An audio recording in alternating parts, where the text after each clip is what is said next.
안녕하세요. 작심 3일 한능검 3일 동안 한능검 30점 올리기 프로젝트 그 첫 번째 시간이 되겠습니다. 오늘 배울 내용은 선사시대가 되겠는데요. 아주 쉽습니다. 한능검에서 이쪽에서는 두 문제가 나오고 있고요. 47회 기본과 심화로 개편된 이후에 무조건 1번 문제에 나오고 있고요. 이것보다 더 중요한 사실은 1점짜리로 나온다라는 것입니다. 따라서 그 이전 이 3점짜리 시대에 나왔었던 어려운 내용들은 절대로 출제되지 않습니다. 예를 들자면요, 유적지 외우는 거 절대 안 됩니다. 공주, 석장리, 연천의 정국리 이런 거 필요가 없고요. 또 하나 필요 없는 사실은 뭐냐면요, 사진자료 암기 필요가 없습니다. 가락바퀴라든지 비파형 동검, 세형 동검 이런 것들은 모두 다 지문에서 주어집니다. 암기할 필요가 절대 없습니다. 출제위원들은 1번 문제를 수험생들의 긴장을 푸는 데 사용하고 있습니다. 아주 가볍게 여기에 있는 내용 정도 알면 남습니다. 이제 구체적으로 한번 들어가 보도록 하겠습니다. 선사시대 1번 1점짜리로 나온 문제는요, 구석기, 청동기, 신석기 중에서 하나가 나오는데요. 철기시대는 정답으로 나오지 않습니다. 철기시대는 무조건 오답으로 등장을 하는데요. 세형동검, 철제농기구, 명도전, 발령전, 오수전, 이거 중국에서 사용한 돈들이죠. 따라서 돈이 최고지라고 하면서 명도전, 발령전, 오수전 중에 하나를 고르는 순간에 1점이 날아갑니다. 이거는 모두 다 오답으로 나올 뿐입니다. 그래서 나머지 구석기, 신석기, 청동기가 돌아가면서 나오고 있는데요.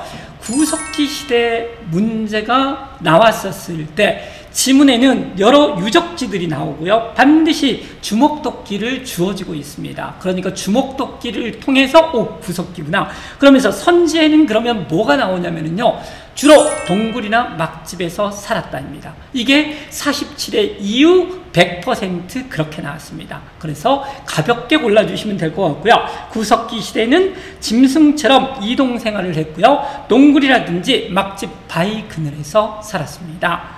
도구로서는 뗀석기를 사용을 했고요. 주목도끼가 나왔었는데 그 이전에 가끔 나왔었던 게 순뱃지르개, 집게도 가끔 나왔었고요.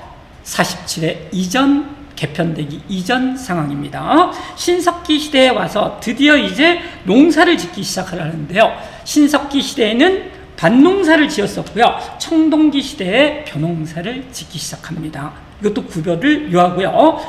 농사, 씨를 뿌렸었기 때문에 이동을 하면 안 되겠죠. 정착 생활을 하고 따라서 집을 좀 폼나게 움집을 짓기 시작합니다.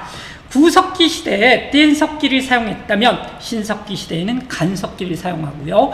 대표적인 간석기가 갈돌과 갈판이 되겠습니다. 그 다음 원시적인 수공업도 있었는데요. 가락바퀴와 뼈바늘이 그 증거가 되겠습니다. 여기에 나오는 이런 사진들 외우실 필요가 없습니다. 그 다음에 보시면은요, 농사를 지었기 때문에 먹고 남은 물건이 있었다라는 거죠. 그거를 보관해 놓기 위해서 드디어 토기가 인류 역사에 등장을 하고 있고요. 이름 민무늬 토기도 신석기 시대 때 되겠습니다. 마지막으로 청동기 시대를 보면은요, 벼농사를 지었기 때문에 상대적으로 생산력이 발전을 했다라는 걸 알 수가 있고요. 먹고 남는 물건이 생깁니다. 이게 바로 사유재산이 되겠고요. 그거를 가진 사람이 바로 지배자가 되는 거고, 이때 드디어 계급사회가 출현하게 됩니다. 그래서 이 지배 계급의 무덤이 바로 그 유명한 고인돌이 되겠고요. 이런 고인돌 암기할 필요가 전혀 없습니다. 다 나옵니다. 그 다음 청동기 시대에 벼농사를 지었을 때 이삭을 자르는 도구가 바로 반달돌칼이 되겠습니다. 그 다음 청동기 시대의 토기는 민무늬 토기가 되겠고요. 비파형 동검이 되겠습니다. 이렇게 해서 1번 문제는 긴장을 풀어주기 위한 문제이기 때문에 절대로 유적지, 사진들에서 유물을 외우지 않는다. 이게 철칙이 되겠습니다. 이렇게 해서 가볍게 1점을 맞췄고요. 나머지 99점을 맞추러 가겠습니다. 이 다음은 바로 고조선이 되겠습니다. 이번 주제는 고조선이 되겠습니다. 고조선은요, 청동기 문화에 기반해서 성립하게 됩니다. 청동기 시대에 계급이 출현을 했고요. 최초의 국가인 고조선이 출현하게 됩니다. 물론 고조선은 철기 시대에 망하게 되는데요. 고조선에서 제일 중요한 사실은 바로 범금팔조가 되겠습니다. 한림검은 고집이 있습니다. 중고등학교에 나왔던 용어인 팔조법이라는 용어를 사용하지 않습니다. 범하는 것을 금한다 그래서 8개의 조항, 범금팔조를 사용하고 있기 때문에 이걸 고르시면 될 것 같습니다. 역대 고조선 문제에서 가장 어려운 문제는 바로 고조선의 변천 과정이 되겠습니다. 이른바 당군조선, 위만조선, 망한조선이 되겠고요. 당군조선 때는 왕이 있었는데요. 부왕, 준왕이 되겠습니다. 말 그대로 애비왕이 부왕이고요. 자식왕이 준왕이 되겠습니다. 임금들이 밥해 먹을 수 없기 때문에 상대부 장군이라는 신하들이 있었는데요. 쌍대부 장군, 상대부 장군 이렇게 세트로 외워주시면 될 것 같습니다. 당군조선에서 제일 중요한 사실은 바로 연나라와 대립했었다입니다. 연나라는 중국에 있었던 나라인데요. 언제 있었냐면요. 춘추 전국시대 전국 7웅 중에 하나의 나라가 되겠고요. 고조선에서 제일 가까운 나라가 되겠습니다. 이 나라와 대립했었고요. 이 나라의 징계라는 장수가 고조선에 침입하기도 합니다. 그런데 징계는 아실 필요가 없습니다. 왜냐하면 항상 선지에 연나라 장수 징계가 침입했었다 이렇게 나오기 때문에 연나라라고 알아두시면 충분하겠습니다. 연나라의 수도는 베이징이었었는데요. 조선 후기에 베이징을 수도로 한 나라가 바로 청나라였습니다. 따라서 베이징, 연경, 연의 수도였었던 베이징에 간 사신을 바로 연행사라고 불렀습니다. 이렇게 연나라와 대립했었던 당군조선이 망하게 된 이유는요, 바로 위만 때문인데요. 위만은 진안교체기에 중국에서 내려온 연나라의 유임이 되겠습니다. 이 위만이 준왕을 내몰고 자기가 왕위를 차지하게 됩니다. 그런데 위만은 상당히 정치는 잘했나 봅니다. 중개무역으로 상당히 번성을 했었고요. 그래서 옆에 있었던 국가에 있었던 진번, 임둔을 복속하게 됩니다. 그래서 진번, 임둔을 복속한 건 중개무역으로 번성을 했었던 바로 위만조선이다. 이게 지금까지 나와 있는 선지 중에서 가장 어려운 선지가 되겠습니다. 이렇게 잘 나갔었던 위만조선이 왜 망했을까요? 그건 바로 역설적이게도 중개무역 때문입니다. 이때 무시무시했었던 한무제가 중간에서 깔짝거리던 위만조선을 침입을 하게 되는데요. 그때가 바로 위만의 손자였었던 우거왕 때가 되겠습니다. 우거왕은 우거지 같은 왕, 별로 안 좋아 보이잖아요. 우거왕 때 왕검성, 평양에 있었던 왕검성이 함락이 되면서 고조선의 전 역사가 끝나게 됩니다. 그래서요, 이제 고조선이 한나라의 땅이 됐기 때문에 한사군을 설치를 하는데 우리가 알아야 될 유일한 한사군은 바로 낙랑군이 되겠고요. 낙랑군은 기원 후 4세기에 미천왕에 의해서 쫓겨나겠습니다. 이렇게 해서 고조선의 전 역사를 살펴봤습니다. 다음 주제는 바로 여러 나라가 되겠습니다. 선사시대 마지막 주제가 되겠습니다. 이른바 여러 나라가 나오는데요. 여러 나라는 부여, 고구려, 옥저, 동해, 삼한이 되겠습니다. 지도로는 이렇게 확인할 수 있는데요. 한능검에서는 절대 위치를 물어보지 않습니다. 위치는 다 주어지기 때문에 참고하시면 될 것 같습니다. 그래서 여러 나라 중에서요, 가장 중요한 것들은 제천행사가 되겠습니다. 제천행사는 무조건 외워야 됩니다. 그래서 부여에 바로 영고가 나오고 있고요. 부영 이렇게라도 외우세요. 고구려에는 동맹, 고동 이렇게 외우셔야 됩니다. 옥저에는 없었고요. 동해에는 무천, 동무 이렇게 외워두셔야 되겠고요. 이게 선지로 가장 많이 나오겠습니다. 부여를 보시면은요, 부여는 사출도가 있었는데요. 사출도는 누가 다스리고 있었냐면은요, 여러 가들이 통치하고 있었다. 여러 가들이 통치하는 사출도가 있었다. 이러면은 바로 부여가 되겠습니다. 그런데 여기서 우리는 여러 가의 이름, 마가우가 저가구가, 이거 암기를 하는데요. 한능검에서는 절대 마가우가 저가 구가를 물어보지 않습니다. 여러 가들이 사출도를 다스렸다 이렇게 나오기 때문에 여기서도 역시 메모리를 낭비하면 안 될 것 같습니다.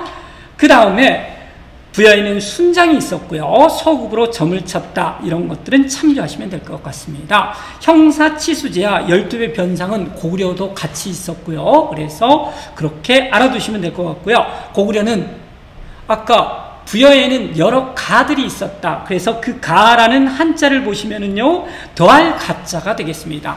평민들보다 뭔가 더해져 있었다. 바로 지배자가 되겠습니다. 고구려의 지배자 이름은 대가가 되겠고요. 고구려가 힘이 좀 세잖아요. 그러니까 부여에는 그냥 가, 고구려는 대가. 그 대가 중에서 우리가 알아야 될 유일한 가는 바로 상가가 되겠습니다. 상가 고추가에서 고추가는 외울 필요가 없고요. 상가 등의 대가들이 있었고요. 그 대가들이 모이는 회의가 제가 회의가 되겠습니다. 그 다음에 고구려에서 아주 많이 나오는 게 바로 결혼 풍습이 되겠고요. 서옥제, 대릴사이제라고도 하는 사이의 집이라는 서옥제가 있었겠습니다. 이에 비해서 옥조에는 민며느리제, 민이라는 단어는 미리라는 뜻이 되겠습니다. 예쁜 색시를 미리 데려와서 자기의 며느리로 삼았다 그래서 바로 민며느리제라고 불렀습니다. 아까 고동은 배웠었고요. 그 다음에 부경 기억해야 될 것 같습니다. 부경은 뭐냐면요, 창고가 되겠는데요. 고구려가 산악지대에서 성장을 했기 때문에 약탈로 먹고 살았습니다. 그래서 약탈한 물건들을 보관해놓는 창고 부경, 이것도 한능검에 가끔 등장을 하고 있습니다. 그 다음에 옥조동에는 붙어 있는데요. 따라서 옥조동해의 지배자의 이름이 삼노읍군, 삼노읍군이 같겠습니다. 이거는 단독으로 삼노라고도 나오기 때문에 삼노읍군에서 삼노도 따로 알아두셔야 될 것 같습니다. 옥조에서는 옥 그러면은 구슬이잖아요. 옥구슬 같이 예쁜 미리 데려온 며느리, 민며느리 그러듯이 가족 공동무덤, 그래서 뼈를 추려서 가족 공동무덤 옥같이 소중하게 여겼다. 이렇게 기억을 하시면 될 것 같습니다. 동해 같은 경우는요, 삼노읍군 다음에 책화 너무 많이 나오고 있습니다. 남의 부족의 지역을 침입을 했을 때 책임지고 화를 당한다. 어떻게 화를 당하냐면요, 소나 말로 변상을 한다. 꼭 기억을 하셔야 될 것 같습니다. 그 다음에 동무, 무천이라는 제천 행사가 있었고요. 그 다음 특산물로서는 당군, 가마, 반어피가 나오고 있습니다. 세트로 외우세요. 따로 나오지 않습니다. 당군, 가마, 반어피, 당군, 가마, 반어피 이렇게 세트로 알아두시면 될 것 같습니다. 마지막으로 제일 밑에 있었던 세 개의 한, 삼한이 있겠습니다. 이른바 만지난 변한이 되겠는데요. 이때의 한이 바로 지금의 대한민국의 한, 그것의 기원이 되는 한이 되겠습니다. 이 여러 한 중에서 제일 큰 한이 만이었었고요. 만의 여러 국가들 중에서 제일 큰 국가가 바로 목지국이었겠습니다. 따라서 목지국 기억을 하셔야 될 것 같습니다. 목지국이 나오면 삼한이다. 이렇게 보시면 될 것 같고요. 삼한의 정치적 지배자는 신지읍차가 되겠습니다. 삼노읍군은 옥조와 동해의 지배자였고요. 신지읍차는 삼한의 지배자가 되겠습니다. 그런데 삼한에서는 특이하게 정치적 지배자는 신지읍차가 되겠고요. 제사장이 따로 청군이 되겠고요. 청군이 다스리는 지역이 바로 소도, 신성 지역이 되겠습니다. 소도하고 천군 아주 많이 나오고 있습니다. 꼭 아셔야 되겠습니다.